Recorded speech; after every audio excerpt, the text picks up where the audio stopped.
हमारा शरीर हमारे मन का ही विस्तार होता है। और मन क्या है? मन विचारों का संग्रह है। जैसे विचार हमारे मन में उठते हैं, हमारा शरीर उन विचारों के अनुरूप ही प्रतिक्रिया करता है। उदाहरण के लिए, जब किसी मनुष्य को गुस्से के विचार आते हैं तो उसके चेहरे के हाव भाव सख्त हो जाते हैं, आंखें बड़ी बड़ी और लाल हो जाती हैं। उसी प्रकार जब कोई इंसान प्रेम के विचारों में डूबा रहता है तो उसके चेहरे पर एक मधुर मुस्कान, चाल ढाल में एक अलग ही मदहोशी होती है। इसीलिए आध्यात्मिक जगत में माना गया है कि शरीर हमारे मन के विचारों के अधीन होता है। एक अभिनेता मन में उठ रहे विचारों को नियंत्रित करके परिस्थिति के अनुसार ही अभिनय करता है। लेकिन बड़ा सवाल ये है कि क्या मन के विचारों के द्वारा शरीर के रोग दूर किए जा सकते हैं? कुछ लोग सोच रहे होंगे कि अगर ऐसा संभव होता तो अस्पताल तो सारे बंद हो चुके होते। विचारों के माध्यम से इंसान अपना रोग घर बैठे ही दूर कर लेता।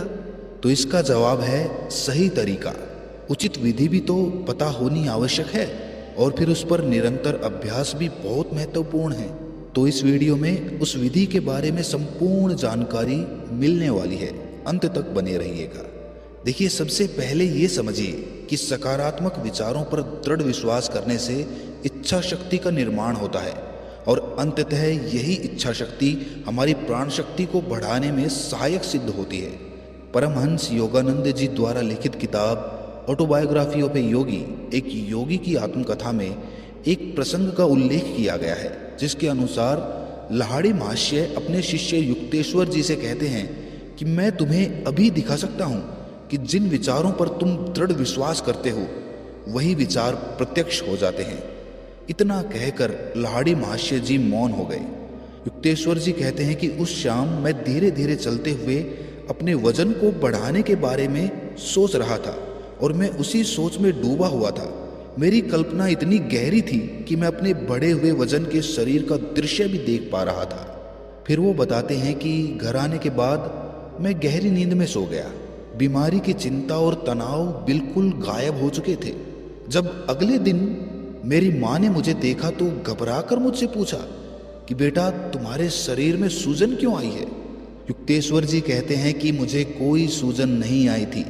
माँ को अपनी आंखों पर विश्वास नहीं हो रहा था कि उसके बेटे का शरीर वैसे ही बलशाली हो गया है जैसा बीमारी से पहले था। युक्तेश्वर जी बताते हैं कि कुछ ही दिनों में मेरा वजन 22 किलो बढ़ गया था। मिलने वालों को विश्वास ही नहीं होता था कि कुछ ऐसा भी संभव हो सकता है। परमहंस योगानंद जी अपनी किताब में बताते हैं कि 2 हफ्तों के अंदर मनचाही शारीरिक शक्ति मैंने इस प्रयोग से अर्जित कर ली थी, और मेरी अपच की बीमारी भी ठीक हो गई थी। इससे पहले अपच का रोग दूर करने के लिए मैं कई चिकित्सक और वैद्यों के पास गया, लेकिन मैंने कभी इस बात पर विश्वास ही नहीं किया कि मैं पूरी तरह से ठीक हो चुका हूँ। इसीलिए मैं कभी ठीक हो भी नहीं पाया। पर उस दिन मुझे समझ में आ गया था कि खुद पर विश्वास होना ही सबसे बड़ी दवा होती है। अब तो वैज्ञानिक भी मानने लगे हैं कि विचारों की अपनी तरंग होती है, और तरंगों में ऊर्जा होती है। शक्तिशाली विचारों से वो तरंगें निकलती हैं जो सकारात्मक ऊर्जा को जन्म देती हैं। इसीलिए ये समझना बहुत आवश्यक है कि शक्तिशाली विचारों को पैदा कैसे करें। देखिए, हर परिस्थिति को देखने के 2 पहलू होते हैं। उदाहरण के लिए इसे ऐसे समझिए कि एक बीमार इंसान सोचता है कि उसका नसीब कितना बेकार है, और वो अपनी बीमारी को लेकर हर समय खुद को कोसता रहता है। इसीलिए उसके विचार बहुत दुर्बल और हीन होते चले जाते हैं, और कुछ दिन बाद चिड़चिड़ापन उसका स्वभाव हो जाता है। वहीं पर एक दूसरा इंसान इस प्रकार सोचता है कि क्या हुआ, मैं बीमार हूँ, दुनिया में अधिकतर लोग बीमार ही तो हैं, और उनके मुकाबले तो मेरी बीमारी कुछ भी नहीं है। थोड़ी सी हिम्मत और ये बीमारी जड़ से खत्म हो जाएगी। ये है शक्तिशाली विचार। ऐसा इंसान हर परिस्थिति में खुद से संतुष्ट रहता है, और बीमार होते हुए भी वो चैन की नींद सो पाता है। हर परिस्थिति में अच्छाई ढूंढने का प्रयास करने से शक्तिशाली विचारों का जन्म होता है, और इन्हीं विचारों से इच्छा शक्ति का निर्माण होता है, और इच्छा शक्ति का प्रयोग करके मनचाही वस्तु को अपनी ओर आकर्षित कर सकते हैं, चाहे फिर वो अच्छा शरीर हो या फिर धन दौलत। इसी नियम को इंग्लिश में लॉ ऑफ अट्रैक्शन भी कहा जाता है। लेकिन हर परिस्थिति में अच्छाई ढूंढना बहुत मुश्किल काम प्रतीत होता है, और हर समय ये याद रखना भी तो बड़ा मुश्किल होता है। इतना होश कहाँ रहता है कि पहले परिस्थिति को समझें, फिर उस पर मंथन करें और अच्छे पहलू को उसके बाद देखें। तो इसके लिए एक आसान विधि बताने जा रहा हूं, ध्यान से सुनिए। देखिए, पहले ये समझिए कि इस प्रयोग का एक ही लक्ष्य है कि किसी भी तरह हमारे अवचेतन मन, सबकॉन्शियस माइंड, या फिर आध्यात्मिक भाषा में कहें तो सूक्ष्म शरीर तक एक स्पष्ट संदेश पहुंचाना होता है। हमारे विचार बड़े उलझे हुए होते हैं, इसीलिए अवचेतन मन तक एक स्पष्ट संदेश नहीं पहुंच पाता। सबकॉन्शियस माइंड तक संदेश पहुंचाने का एक और तरीका है जिसे हिप्नोटिज्म कहा जाता है। जी हाँ, अपने कॉन्शियस माइंड यानी कि चेतन मन को हिप्नोटाइज करके अवचेतन मन तक संदेश पहुंचाया जा सकता है। और कॉन्शियस माइंड को हिप्नोटाइज करने का मतलब है इसे सुला देना। जी हाँ, जब आपसी द्वंद्व और मतभेदों के विचारों से भरा चेतन मन सो जाता है तो अवचेतन मन तक संदेश पहुंचाना आसान हो जाता है। देखिए, हमारा अवचेतन मन केवल ऑर्डर्स लेता है। जितने साफ, जितने स्पष्ट और जितने सीधे साधे ये ऑर्डर्स होंगे, उतने ही आसानी से हमारा अवचेतन मन उन ऑर्डर्स को ग्रहण कर लेगा और उनके अनुरूप ही प्रतिक्रिया करेगा। और हमारा चेतन मन यानी कि कॉन्शियस माइंड उन ऑर्डर्स के बीच में रुकावट डालता है, कुछ ना कुछ अपना तर्क पेश करेगा, जिसकी वजह से वो ऑर्डर सीधा साधा और स्पष्ट नहीं रह पाता और इसीलिए वो ऑर्डर हमारे अवचेतन मन तक नहीं पहुंच पाता। मतलब सीधी सादी बात समझने की ये है कि हमारा कॉन्शियस माइंड हमारे सबकॉन्शियस माइंड तक ऑर्डर पहुंचाने में एक रुकावट होता है, इसीलिए उस रुकावट को दूर करना ज़रूरी होता है अगर हम सबकॉन्शियस माइंड तक कोई ऑर्डर पहुंचाना चाहते हैं तो। अब ये रुकावट सिर्फ एक तरीके से दूर हो सकती है कि हम किसी तरह अपने कॉन्शियस माइंड यानी कि चेतन मन को समझा दें कि भाई तू बीच में अपनी टांग मत अड़ा, मुझे सीधी सबकॉन्शियस माइंड से बात करने दे, उसको ऑर्डर देने दे। अगर वो आसानी से समझ लेता है तो ठीक, वरना मार पीट कर भी आप उसे समझा नहीं सकते, फिर उसको हिप्नोटाइज करना पड़ेगा एक बच्चे की तरह। जैसे एक बच्चे को हम हिप्नोटाइज करते हैं, चॉकलेट का लालच देते हैं या फिर किसी और चीज़ का लालच देते हैं और उसके बाद बच्चा हमारे अनुरूप कार्य करने लग जाता है।